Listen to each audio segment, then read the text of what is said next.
The big story on eNCA and around the country this morning is the fraud, money laundering and corruption trial of former President Jacob Zuma gets underway today at the High Court in Pietermaritzburg. Zuma's latest bid to have lead prosecutor Billy Downer removed from his trial failed after the Supreme Court of Appeal had dismissed it late last month. He's now planning to pursue private prosecution. That's a topic we'll get on to a little bit later. But first of all, let's take you inside the courtroom where it's all going to play out. Thulasizwe Simelane a little later this morning. Accused number 1 and accused number 2 going to be very close to where you are right now.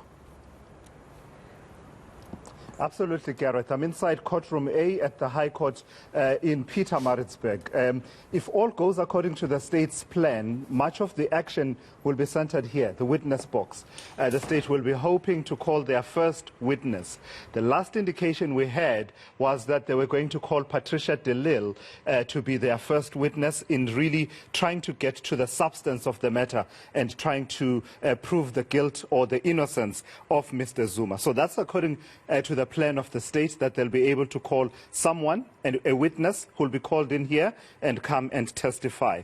But a lot depends on how it all plays out in the theater, the legal theater that is inside here in the court. This side will be seated the prosecution. This is the side where your Billy Downer and the other teams of the NPA are usually seated to make their arguments. We can expect certainly that they'll be indicating that they are ready to proceed with the prosecution of Mr. Zuma. And of course, the defense, led by Advocate Dalimpofu, usually settles on this side of the court itself. And of course, a lot will be depending on how the man who will be center of focus, Judge Pietermaritzburg, will be handling matters from the bench there and making decisions about what we expect will be a request by the defense for a postponement of this matter. The real reason why they'll be asking for a postponement is that they'll be saying they have approached the President of the Supreme Court of Appeal to reconsider the decision by that court, the Supreme Court of Appeal, to refuse to hear Mr. Zuma on his appeal against the dismissal of his special plea that argued that Billy Downer does not have title to prosecute. This court dismissed that application. He went to the SCA. The SCA said, absolutely not. We are not going to hear you because there are no reasonable prospects of success. And he has now petitioned the President of the Supreme Court of Appeal to say that actually you have the power to reconsider that matter. Mr. Zuma himself, of course, usually, in fact, by procedure, has to settle inside here, which is the dock. The dock itself is numbered from accused 1, 2, 3, but in this case, none of the other numbers are really relevant because we'll have accused number 1, which is Mr. Jacob Zuma, accused 2 being the company Thales. So a lot really hangs on how Judge Pietermaritzburg handles this request for a postponement, whether any prejudice, real prejudice, will be suffered by Mr. Zuma if he decides that while you are waiting to hear from the judge, the President of the Supreme Court of Appeal, whether she will be reconsidering ordering for that matter to be reconsidered, whether you will suffer any prejudice if we go on and proceed with the trial itself. Because remember, Gareth, we are actually within trial realm at the moment because Mr. Zuma did enter a plea of not guilty in May last year, which was, of course, coupled with that special plea for the removal of the prosecutor. So as far as all things being fair in court, we are very much in trial mode at the moment. But speaking of trial mode, another trial that this court may have to deal with. Thulas, tell me if this will have any bearing at all. The NPA coming out off the back of the announcement yesterday that private prosecution is now being sought by the former President Jacob Zuma. The NPA, I see here, saying that the private prosecution of Billy Downer is nothing but intimidation. Could that play into this court case? Does it have any relevance at all? Yeah, the NPA is calling it intimidation and a delaying tactic, basically being part of the Stalingrad approach of former President Jacob Zuma in this litigation.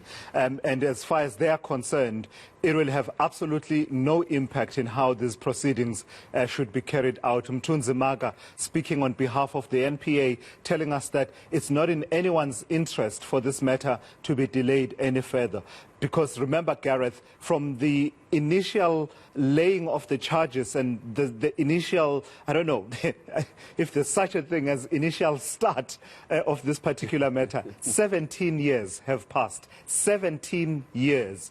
You need to really look at other cases like the Porrit matter, which has been, before the courts for a number of years. And I think there's a case that our team at Checkpoint covered that has to do with rhino poaching, where the criminal proceedings have been stalled and pushed back and postponed for a good 12 years. Those are really the matters that come close to setting a record in terms of how the long delays, because in terms of how things are supposed to happen, in terms of the Constitution, there's a right there for the accused to have the matter start and conclude expeditiously and within reasonable time. So you're certainly looking at record-setting times here in the State versus Zuma matter. Mr. Zuma himself was 63 years old when he was first charged in 2005. Tomorrow he'll be turning 80 years old. So it just gives you a sense of the time that has lapsed between the start of this matter. So the NPA will certainly be saying that a postponement is not in anyone's interest. But as I say, it will be a weighing up exercise for Judge Piet Koen, whether he believes that it's in the interests of justice to actually order the prosecution to continue and call their witness, their first witness today, even though Mr. Mpofu and Mr. Zuma are seeking to have the President of the Supreme Court of Appeal see if this matter can be reconsidered, the matter around Mr. Billy Downer, the special plea for him to be removed.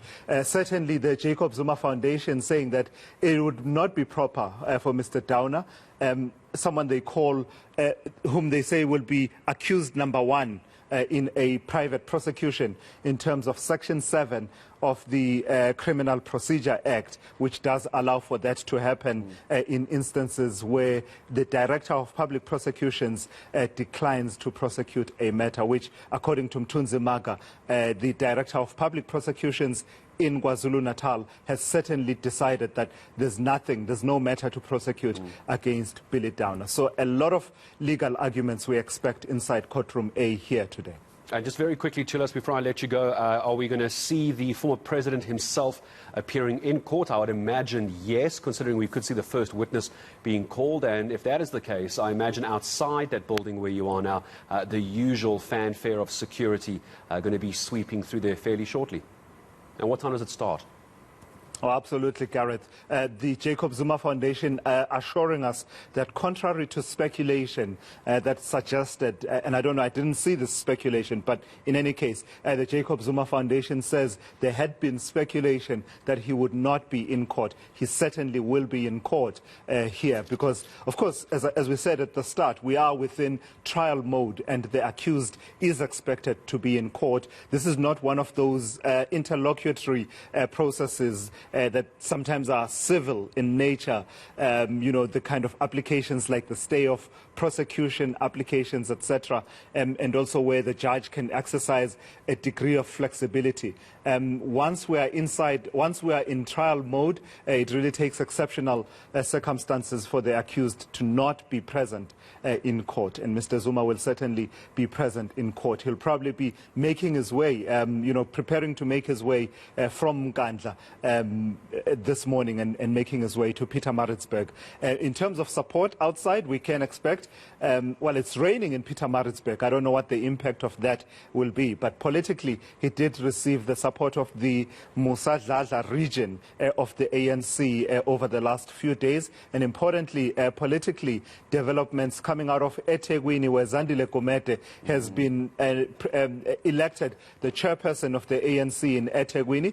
In the minds of pundits, there's that cord, that political cord, those ties between Zandile Gumede and Mr. Zuma are read into that. And so certainly politically, his hand, let's put it this way, his hand politically will not have been weakened by the election of Zandile Gumede. I will not take it any further than that. There are political affinities that have developed over a number of years between, what is known as the RET faction of the ANC and Mr. Jacob Zuma. Yeah, the election of Zandile Gumede is well going to play out over the next few days as well. Relevance this morning, we'll have to wait and see what the relevance is to the former president. Thulasizwe Simelane inside the very courtroom where their court case and their court trial will continue later this morning. You can expect live coverage throughout the day here on eNCA and also live streaming on eNCA.com.